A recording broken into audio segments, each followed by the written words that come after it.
नमस्कार, मी ज्योती किचनमध्ये तुमचं मनापासून खूप खूप स्वागत आहे. तर आता दिवाळी जवळच आलेली आहे, तर आपल्याला फराळ पण करायची खूप घाई असेल, तर त्याच्यामधलंच आपल्याला सगळेच फराळ आपले काही व्यवस्थित होत नाही. पण त्यातलाच एक फराळ म्हणजे शंकरपाळी. काही काही जणांची शंकरपाळ्या कुणाला जमत नाही, कुणाकुणाचे घट होतात, कुणाकुणाच्या तेलात घातल्या विरघळून जातात, तर काही काही जणांचे असे नरम पडतात. तर असं काही होऊ नये, त्यामुळे तुम्हाला मी योग्य प्रमाणात अशा ह्या शंकरपाळ्या दाखवते. तर हे 2 किलोच्या प्रमाणात मी केलेल्या आहे शंकरपाळ्या. तर एकदम सोप्या पद्धतीत आहे आणि जरासुद्धा बिस्किटासारखे एकदम खुसखुशीत झालेल्या आहेत शंकरपाळ्या. आणि ह्या शंकरपाळ्या मी कसा केल्या त्यासाठी माझा पूर्ण व्हिडिओ नक्की पहा. तर आता मी तुम्हाला प्रमाण दाखवते. तर हा मी घेतलेला आहे 2 किलो मैदा. ही आहे पाऊण किलो पिठी साखर. ही मी घरातच केलेली आहे साखर घेऊन. पाऊण किलो आहे. तर आता हा आहे तूप आहे. हा मी घरगुती तूप आहे. तर सगळ्यांनाच तूप परवडत नाही, तर मी म्हणून डालडासुद्धा घेतलेला आहे. तर हा छोटा पाऊच मी डालडा घेतलेला आहे. तो हा डालडा मी सगळा वापरणार आहे. तर ज्याला कुणाला तूप परवडत नसेल त्यांनी हा असं अर्ध्या अर्ध्या प्रमाणामध्ये केलं तरी चालतं, कारण ह्यानी पण शंकरपाळ्या खूप छान होतात. जरासुद्धा अशा घट वगैरे माझ्या झालेल्या नाही आहेत, म्हणून मी तुम्हाला आज दाखवते. तर मी डालडा घेतलेला आहे अर्धा आणि अर्धा तूप घेतलेला आहे. तर हा घरगुती तूप आहे. तर असं हे करून पूर्ण वाटीभर घ्यायचं आहे. पण हे तूप जे आहे आधी मी मेल्ट केलेलं नाही आहे, तर मी हे जरा थोडंसं वितळून घेते आणि मग ते वाटीच्या प्रमाणात तुम्हाला दाखवते. तर आता मी हे अंदाजप्रमाणे घेतले, अर्धं तूप घेतलेलं आहे आणि अर्धा डालडा घेतलेला आहे.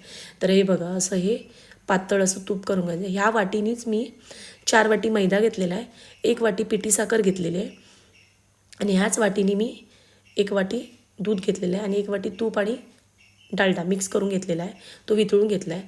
अर्धी वाटी रवा घेतला आहे बारीक आणि थोडीशी वेलची पावडर घेतली. तर आता हा जो तूप मी वितळवलेला होता तो एका परातीत घ्यायचा आहे आणि तो त्याच्यामध्ये जी मगाशी मी पिठी साखर घेतली होती पाऊण किलो, ती पण घ्यायची आहे.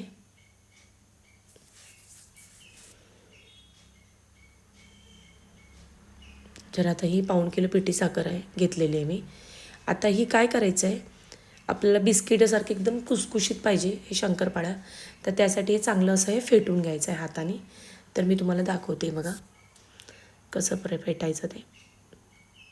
हे असं जरा लूज करून घ्यायचं हे तूप, चांगलं हलकं मोकळं करून घ्यायचं हे तूप. हे बघा असं हे तूप करून घेतलेलं आहे मोकळं. बघा मस्त असं हे मोकळं झालेलं आहे तूप. थोडीशी मेहनत आहे, जास्त नाही आहे मेहनत. मी हे 10 मिनिट म्हणजे 5 मिनटं मला मी फेटून घेतलं आहे चांगलं. तर आता हे झालेलं आहे बघा. तर आता याच्यामध्ये मगाशी मी दूध घातले, ज्या प्रमाणानं वाटीच्या प्रमाणाने आपण मैदा आणि घेतलेलं आहे त्याच वाटीच्या प्रमाणे मी हा दूध घेतलेला आहे. तर हा दूधही घालायचं आहे. थोडंसं दूध मी ठेवलेलं आहे साईडला 2-3 चमचे. तर हे पण चांगलं असं हाताने थोडंसं फेटून घ्यायचं आहे, सगळं मिक्स करून घ्यायचं आहे दुधाने त्याच्यामध्ये. तर आता हे बघा झालेलं आहे. तर त्याच्यामध्ये थोडंसं चवीनुसार थोडंसं मीठ घालायचं आहे, थोडीशी वेलची पावडर घालायची आहे आणि चांगलं असं हे मिक्स करून घ्यायचं आहे.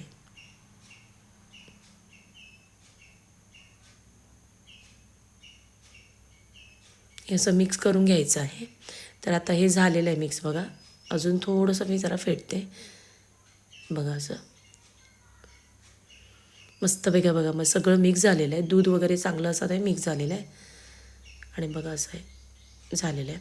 तर आता काय करायचं आहे, याच्यामध्ये थोडा थोडा करून मैदा घालायचा आहे. तर हा मी पूर्ण 2 किलो मैदा वापरणार आहे. आता याच्यात थोडासा बारीक रवा घालायचा आहे, जास्त नाही घालायचा आहे, थोडासा. मी अर्धी वाटी घेतलेला आहे, तो घातला आहे. त्याच्यातलं पण थोडा 1-2 चमचे मी ठेवून दिलेलं आहे. आता हे सगळं याच्यामध्ये मिक्स करून घ्यायचं आहे सगळं पीठ. हे सगळं मी वापरलेलं आहे पीठ 2 किलो आणि हे बरोबर व्यवस्थित एक्स्ट्रा काही लागत नाही याच्यामध्ये, त्याच प्रमाणामध्ये मी सगळं केलेलं आहे. आता हे सगळं मैदा मी घालून घेतलेलं आहे. आता हे बघा मस्तपैकी असं हे मळून घेते मी पीठ. हे बघा आता हे झालेलं आहे. तर आता मगाशी मी थोडंसं दूध राहिलं होतं बोललेली, तर हे पण दूध मी त्याच्यात घालून घेते आणि चांगलं हे मळून घेते. तर बरोबर 1 वाटी मला पूर्ण त्या प्रमाणात तुम्हाला मी सांगितलेलं त्या प्रमाणानेच मला दूध लागलेलं आहे. तर हे दूध जे आहे मी आधी गरम करून घेतलेलं मग थंड केलेलं आहे. तर सगळं त्या वाटीच्या प्रमाणात सगळं मी केलेलं आहे. 4 वाटी मैदा, 1 वाटी पिठी साखर घेतलेली आहे, 1 वाटी तूप आणि डालडा मिक्स घेतलेला आहे आणि 1 वाटी दूध घेतलेलं आहे. जी वाटी आपण घेणार त्याच वाटीने हे सगळं प्रमाण घ्यायचं आहे. आता हे सगळं मी आता एका चांगलं पीठ मळून घेतलेलं आणि आता एका टोपामध्ये घातलेलं आणि ह्याला मी अर्धा तास तसंच मी ठेवलं आहे मुरायला. तर आता हे चांगलं असं अर्धा तासासाठी मुरायला ठेवायचं. अर्धा तास ठेवा किंवा 1 तास ठेवला तरी काही हरकत नाही. आता हे चांगलं असं मुरलेलं आहे. तर आता मी याच्यातला एक गोळा घेते. सगळं आधी पाहिजे ते एक पीठ हलवून घ्यायचं आहे, मिक्स करून घ्यायचं आहे आणि नंतर बघा असं मी दाखवते. असं मी गोळा चांगला आधी मळून घेतलेला आहे. आता याला लाटून घ्यायचं आहे. तर हे जास्त असं पातळ लाटायचं नाही, असं मीडियम साईजचं जरा लाटून घ्यायचं आहे. तर मी तुम्हाला दाखवते बघा.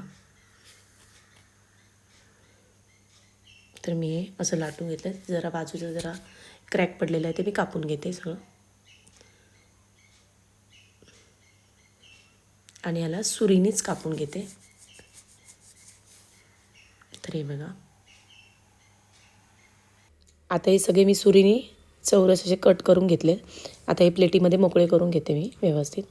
तर बघा हे मस्तपैकी असे झालेले आहे. तर अजून एक तुम्हाला मी करून दाखवते. तर हे आता मी व्यवस्थित असं बघा जाडसर असं लाटलेलं आहे, जास्त पातळ करायचं नाही. साईडचे क्रॅक वगैरे असेल ते कापून घ्यायचे आहे. आता ह्याला मी चिरणं असतं ना त्याने करून दाखवते आणि सेम असंच मी कट करून घेतलेलं आहे. तर आता हे बघा हे पण झालेले आहेत. तर आता हे बघा मस्तपैकी असे केलेले आहेत. आता काय करायचं, तेल चांगलं मी गरम करून घेतलेलं आहे.